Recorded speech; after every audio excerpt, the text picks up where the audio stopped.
Over the weekend in Seattle, another person who apparently not interested in these protests that are going on decided to take their opinion, translate it into murderous violence, and attempted to run down a bunch of protesters with their vehicle. They also, as a backup plan, had a gun, and when a number of heroic people tried to get to the car to stop it from continuing to hit people, opened fire on the crowd. Here's a bit of Facebook Live footage.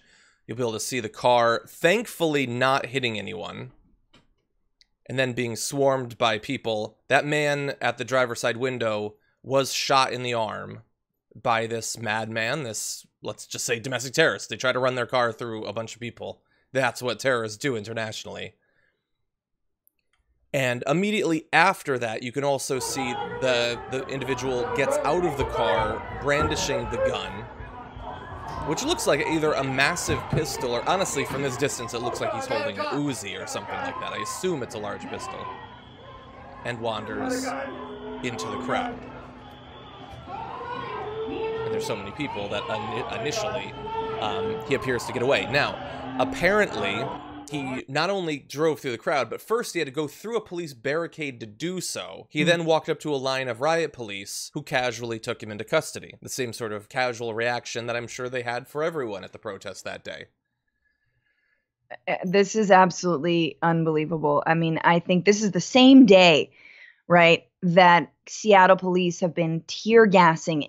I mean, on some like Syrian civil war level amount, all of the protesters who have been peacefully assembling there in Seattle just to disperse them.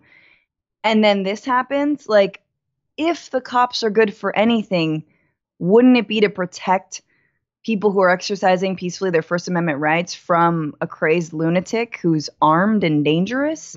You'd think, but oh yeah, he's white.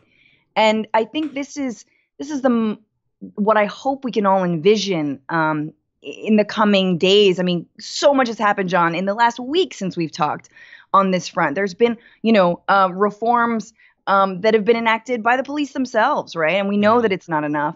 But one thing that I hope is, I think, look, the right to demonstrate will always be there, and we need to protect that. And you know who needs to protect that? Is unarmed police officers. They should be protecting the protesters from someone like that, not actually joining in brutalizing them. Yeah. And it just mad. Like, there was I think it was referenced on the show by Brett a couple of weeks ago. There's an old Eddie Izzard joke about how when you've killed like one person, it's this tragedy. When you've killed enough people, it's like, well, you must wake up very early in the morning. Like, we can't even process it. In the same way, if you're like, you've counterfeited a 20, or if you're selling loose cigarettes, they brutalize you. But if you've just shot a bunch of people, it's like they're almost like, well, I guess that is very impressive. Let's bring this person in. And always peacefully. Always the gunmen get brought in so peacefully.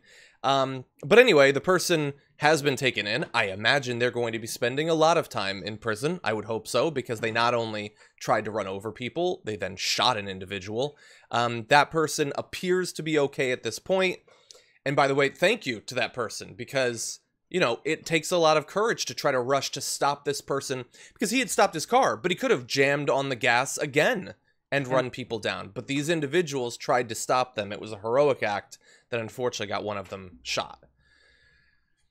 Anyway, but yeah, as you say, a lot has obviously been happening.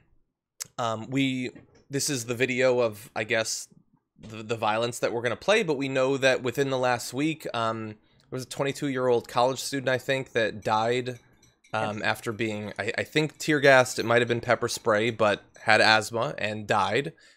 These are less lethal, but still incredibly dangerous. And the wanton use of them is going, like, a certain percentage of the population has asthma.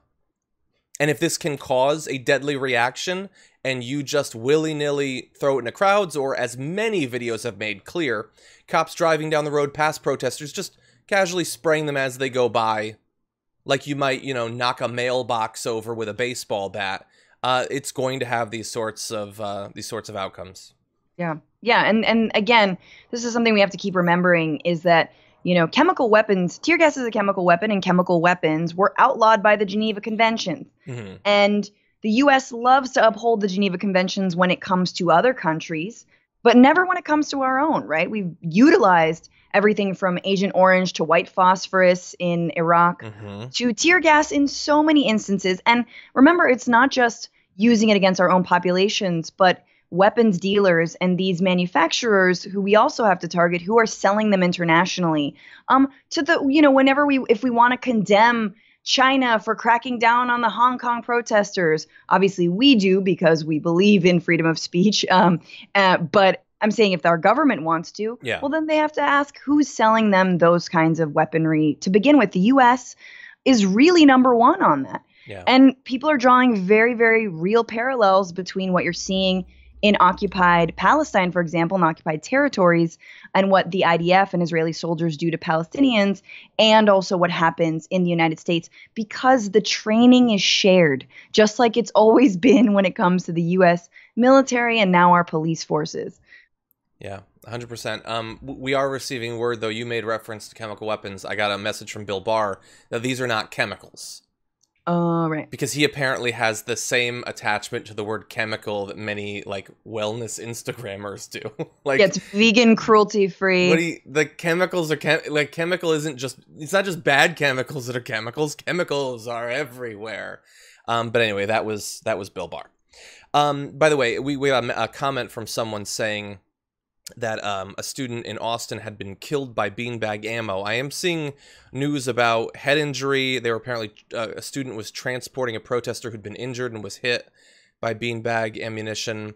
I haven't seen that the person died, but apparently was severely injured, and so that certainly is possible. But thank you for keeping us updated in the chat as we go on.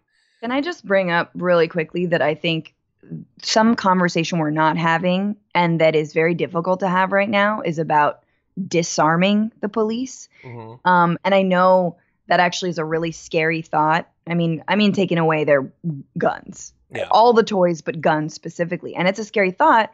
And we can't do that in this country. Why? Because you have lunatics like that dude in his car who, he could have used his car as a weapon, but then he got out with a gun.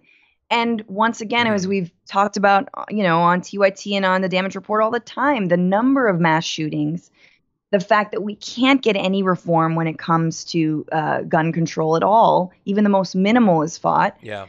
So it goes hand in hand with, the March for Our Lives and the people and the mothers and everyone who's been working to demilitarize our society.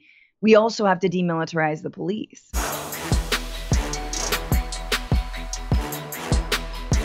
Check out the Damage Report podcast each day, wherever you get your podcasts, whether Pocket Casts or Stitcher or iTunes. You can join me as I give you the news and stories you want, with a range of co-hosts and interview guests jumping in on the fun each day. Again, that's the Damage Report, wherever you get your podcasts. And if you get them at iTunes, don't forget to rate and review. Sometimes I'll read them live on the show.